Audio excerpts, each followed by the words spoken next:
السلام علیکم گائز، امید کرتی ہوں آپ خیریت سے ہوں گے۔ ناول کا نام جنون تیرا۔ اس کا آفس ورکر اس سے ٹکرا گیا، جس کے باعث کیس کے ہاتھ میں موجود فائل نیچے گر گئی تھی۔ وہ اس طرح چلاتا ضرور تھا، لیکن اتنی معمولی بات پر بھی نہیں۔ دراصل وہ صبح سے نعمان کے منہ سے چاہت چاہت کا راگ سن کر پک چکا تھا۔ اندر کا لاوا اگلنے کے لیے کوئی چھوٹی وجہ بھی کافی تھی، جو اسے فراہم کر دی گئی تھی۔ وہ اچھی طرح سامنے کھڑے ورکر کی طبیعت صاف کر رہا تھا، جب گنگناتا ہوا نعمان وہاں چلا آیا۔ کیا بات ہے؟ اس کے نرمی سے پوچھنے پر کیس کہے بنا وہاں سے چلا گیا، اور آفس ورکر بھی چپ چاپ پلٹ رہا تھا، لیکن نعمان نے اسے روک لیا اور اس کے شانے پر دوستانہ انداز میں ہاتھ رکھے وہ دھیمی آواز میں وہ نہ جانے کیا کہہ رہا تھا کہ کچھ دیر پہلے تک کسی بھی وقت رو دینے والا ورکر اب مسکرانے لگا تھا۔ حیرت سے سارا معاملہ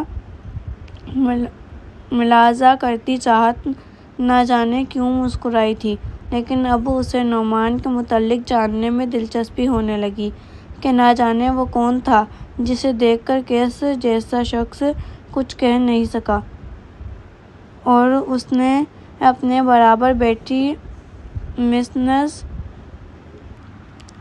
شرمیلا سے اپنے دل میں اٹھتے سوال پوچھ ڈالے، اور ان کے جواب سن کر وہ بونجھ چکار گئی۔ یعنی کیس اصل باز ہے ہی نہیں، اور ایٹیٹیوڈ کیسے دکھاتے ہیں جیسے سب ان کے ذخیر خرید غلام ہوں۔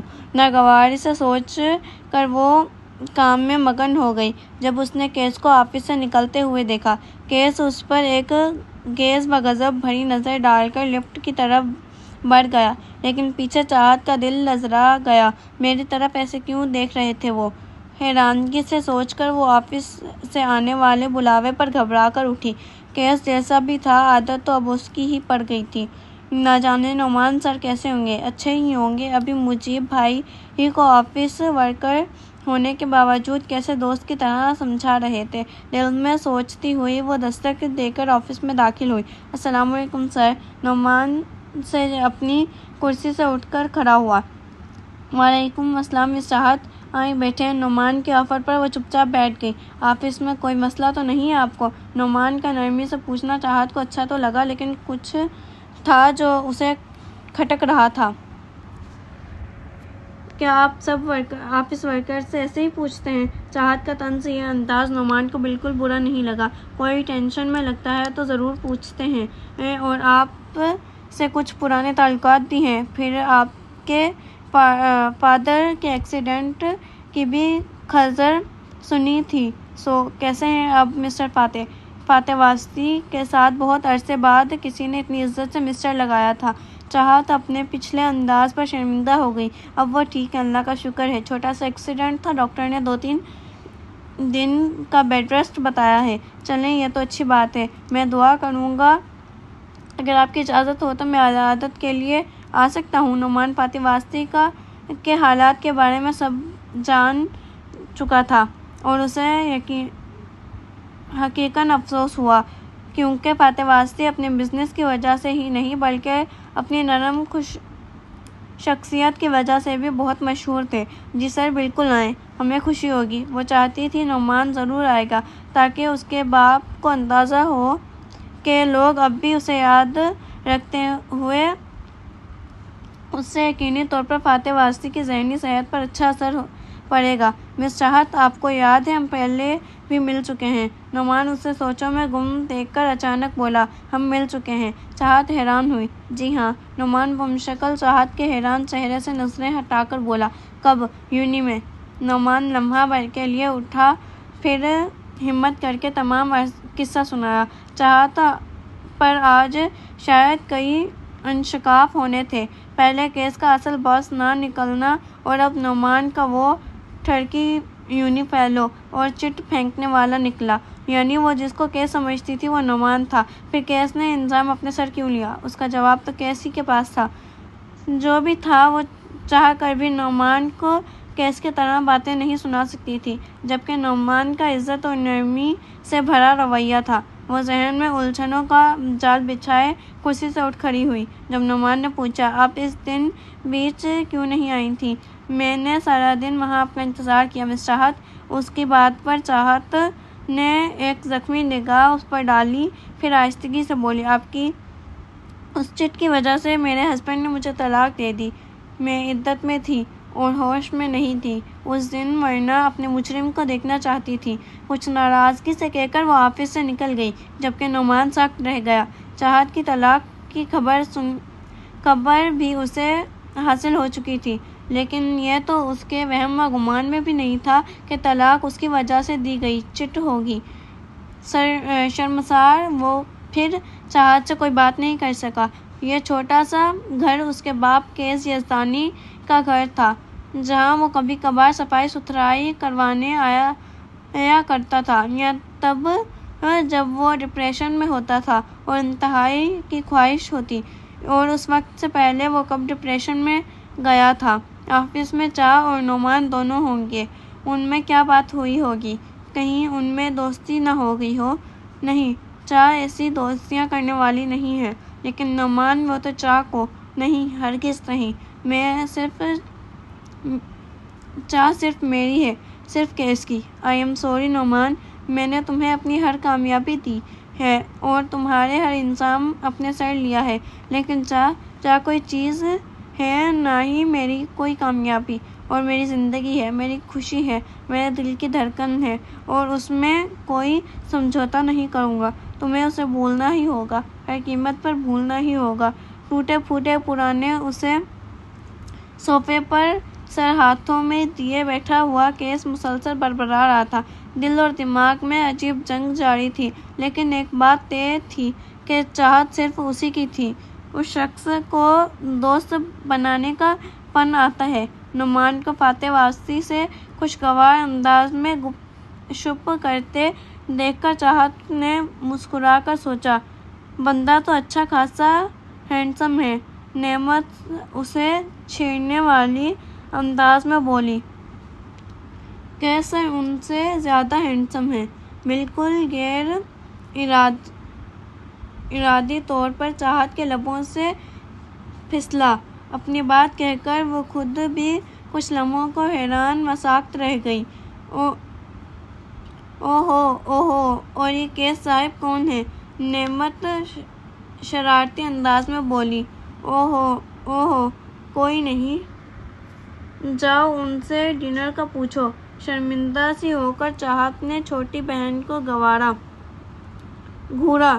شام کے 7 بج رہے ہیں اور اٹھنے کا ان کا کوئی ارادہ نہیں لگ رہا۔ اب اسے لگ تو یہی رہا ہے کہ وہ کھائیں گے کھانا۔ نعمان کے لاؤنج میں ہونے کی وجہ سے دونوں بہنیں کچن میں کھڑی آہستہ آواز میں بات کر رہی تھیں۔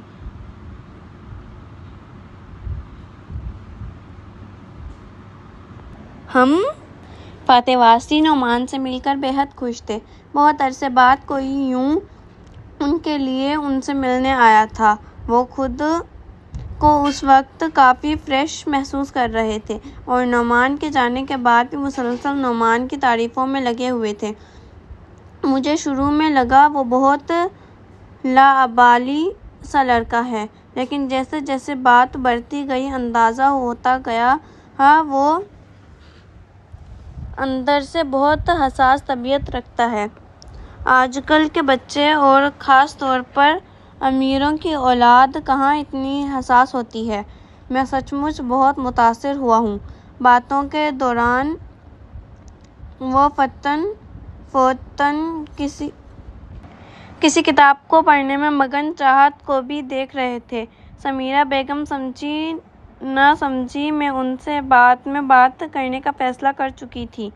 نعمان کار کی چابی انگلی میں گھماتا ہوا گھر میں داخل ہوا تو لاؤنج میں کیس کو ٹہلتا ہوا پایا، جو اسے دیکھ کر ڈور ڈور اس کی طرف آیا۔ کہاں تھے تم؟ کیس کے لفظ نئے نہیں تھے لیکن انداز نیا تھا جس نے نعمان کو چونکا دیا۔ میں چاہت کے گھر گیا تھا۔ کیوں؟ نعمان کا لہجہ الجھن آمیز تھا۔ وہ کل سے کیس کے رویے سے الجھ رہا تھا۔ کیا کیوں؟ یہ تو تم مجھے بتاؤ، کیوں گئے تھے تم چاہ کے گھر؟ کیس آتش فشاں بنا پھٹنے کے قریب تھا۔ چاہ؟ کون چاہ؟ چاہت کا کام تم نے بتایا۔ اچھا ہے، چاہ۔ نعمان کو اس کے رویے نے اچانک ہی کافی کچھ سمجھا دیا۔ اتنا بیوقوف بھی نہ تھا وہ۔ اسے چاہ صرف میں بلا سکتا ہوں۔ آئندہ اس نام سے پکارنے کی غلطی مت کرنا، بلکہ پکارنے کی بھی غلطی مت کرنا۔ کیس کی دہاڑ پورے لاؤنج میں چکراتی نعمان کے کانوں میں گونجی تو نعمان کا دل ڈوب سا گیا، لیکن لمحہ بھر کے لیے۔ تو ہوتا کون ہے؟ مجھے آرڈر دینے والا۔ 2 ٹکے کے ملازم۔ اوقات کیا ہے تیری؟ تو مجھ سے سوال جواب کر۔ صرف ایک لمحہ تھا نعمان کا دماغ خراب ہونے میں۔ وہ کیس کو بظاہر دوست کی طرح ٹریٹ کرتا تھا، لیکن اندر ہی اندر وہ کیس سے شدید قسم کی جلن کا شکار تھا۔ رحمان علوی ہر وقت اسے کیس کی مثالیں دیتے رہتے تھے، جس کی وجہ سے اس نے اندر ہی اندر کیس سے عناد پالنا شروع کر دیا تھا، لیکن کبھی منہ سے اظہار نہیں کیا تھا، کیونکہ کیس کی ذات اسے فائدے تو بہرحال حاصل ہوتے تھے۔ دوسری طرف کیس بھی کسی حیرانگی یا غم کا شکار نہیں ہوا تھا۔ وہ رحمان علوی ہی کے احسانات ضرور مانتا تھا اور اس کے دل میں ان کے لیے عزت بھی تھی، لیکن نعمان کو اس نے ہمیشہ خود سے کمتر ہی جانا تھا۔ وہ دونوں بظاہر دوست تھے، لیکن ایک دوسرے کی دلی کیفیت سے بھی بالکل انجان نہیں تھے، اور آج قدرت نے انہیں اپنے اندر پکتا لاوا باہر نکلنے کا موقع فراہم کر دیا تھا۔ آمنے سامنے مٹھیاں بھینچ کر کھڑے وہ دونوں اس وقت ایک دوسرے کی جان کے دشمن ہو رہے تھے۔ نعمان، میں تیرے منہ نہیں لگنا چاہتا، جو بات سمجھا رہا ہوں وہ سمجھ۔ کیس پھنکارا۔ ابے جا جا، تیرے جیسے 2 کوری کے بندے کو منہ لگانا نعمان علوی کے تو آئے ہیں سوال جواب کرنے۔ نعمان کیس کے سائڈ سے گزرنے لگا، لیکن کیس نے اسے بازو سے پکڑ کر روک لیا۔ نعمان نے غصے میں اپنا بازو جھٹکا، لیکن کیس کی گرفت آہنی تھی۔ اب جبکہ جھگڑے کی ابتدا تو نے کر ہی دی ہے تو میں تجھے ایک ایڈوائز دینا چاہتا ہوں۔ میری چاہ سے دور رہنا تیرے حق میں بہتر ہوگا، ورنہ تیرے جیسا مچھر جو گائیڈر کے بغیر پارک تک نہیں جا سکتا ہو، تجھے مسلنا ہاتھوں کا نہیں بلکہ انگلی ہی اور ایک انگوٹھے کا کام ہوگا۔ اپنا چہرہ نعمان کے چہرے کے قریب کر کے وہ چبا چبا کر بولا۔ کیس کے چہرے کے تاثرات مذاق اڑانے والے تھے۔ نعمان بھڑک کر پیچھے ہوا۔ دیکھ لوں گا میں تجھے، پاپا کو فری ہونے دے ایک بار۔ ہاں ہاں، چل پاپا کے پیو، دیکھ لینا جی بھر کے مجھے، میں نہیں روکوں گا، لیکن چاہ کا نام بھی زبان پہ نہ لانا۔ کیس وارننگ دیتا ہوا اپنے کمرے کی طرف بڑھنے لگا۔ میں لوں گا نام، روک کے دکھا۔ چاہت چاہت چاہت چاہت چاہت۔ نعمان بھی اپنے کمرے کی طرف بڑھتے ہوئے چیخنے لگا، اور جو نہیں ہی کیس غضب سے اس کی طرف پلٹا، وہ جلدی سے اپنے کمرے میں گھس گیا اور دروازہ بھی لاک کر دیا۔ کیس افسوس سے سر ہلانے لگا۔ نعمان میں حد درجہ بچپنا تھا، ساری ناگواری ایک طرف، لیکن کیس اسے کوئی جسمانی نقصان ہرگز بھی نہیں پہنچانا چاہتا تھا۔ لیکن اگر معاملہ چچا ہے تو مجبوری ہے بیٹا۔ نعمان کے کمرے کے دروازے کو گھورتے ہوئے کیس بڑبڑایا اور اپنے کمرے میں گھس گیا۔ تمہیں آفس آنے کی ضرورت نہیں ہے جبکہ میں یہاں موجود ہوں۔ نعمان کیس کو آفس میں دیکھ کر بگڑا۔ ایک بہت ضروری ڈیل ہونی ہے جس کی ساری انفارمیشن سر کے بعد میرے پاس ہے۔ سر چونک مصروف ہیں، سو اب سب میرے ذمہ ہے۔ پاپا کے پیارے پیو، تم وہی کر جو ہمیشہ کرتے ہو، آرام سے اپنی کرسی سنبھالو اور سب خطائیں معاف کر کے اپنے آفس اسٹاف کو سر چڑھاؤ۔ کیس نے اسے بھگو کر رسید کی تھی۔ نعمان کے جبڑے گھس گئے لیکن جلد ہی اس نے خود کو سنبھال لیا۔